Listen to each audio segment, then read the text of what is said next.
વડોદરા જિલ્લા પંચાયતની વિવિધ સમિતિઓના ચેરમેનની નિયુક્તિ માટે સરદાર વલ્લભભાઈ પટેલ ભવન ખાતે સમિતિઓની બેઠક મળી હતી।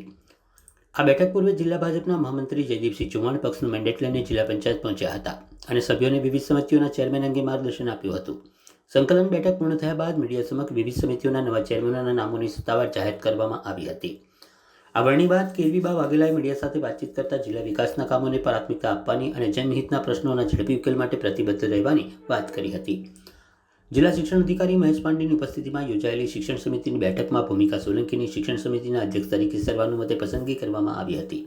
તેમણે જિલ્લામાં શિક્ષણની ગુણવત્તા વધારવા તેમજ વિદ્યાર્થીઓના સર્વાંગી વિકાસ માટે કાર્ય કરવાની પ્રતિબદ્ધતા વ્યક્ત કરી હતી।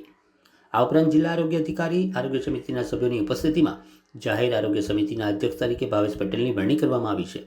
ભાવેશ પટેલે જણાવ્યું હતું કે જિલ્લાના નાગરિકોને વધુ સારી અને અસરકારક આરોગ્ય સેવાઓ ઉપલબ્ધ થાય તે માટે તેઓ સતત પ્રયત્નશીલ રહેશે।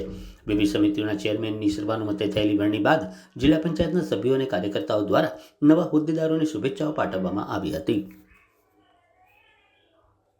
રોજ યોજાયેલી બેઠક દરમિયાન કારોબારી સમિતિના સભ્યો દ્વારા મને અધ્યક્ષ પદે નિમણૂક કરવામાં આવી છે, તો હું સૌનો આભાર માનવા માંગુ છું અને ખૂબ જ હર્ષની લાગણી અનુભવું છું।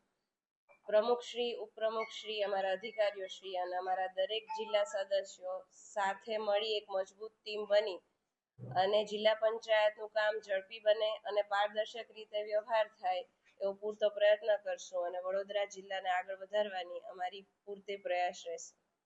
વર્ષોથી રેતી કંકણ અને સ્ટેમ્પ ડ્યુટીની ગ્રાન્ટ કરોડો રૂપિયાની સરકાર પાસે આપણી માંગણી છે, સરકાર પાસેથી મેળવવાની છે। એ વિચાર્યું કે કઈ રીતે મેળવશો, કોઈ સાથે સંકલન સભ્યોનું ધ્યાન દોરવું પડશે કે આ પૈસા નથી આવતા, આ વહીવટી મંજૂરી કારોબારીમાં આપણું કામ નથી થતું, શું કહેશો?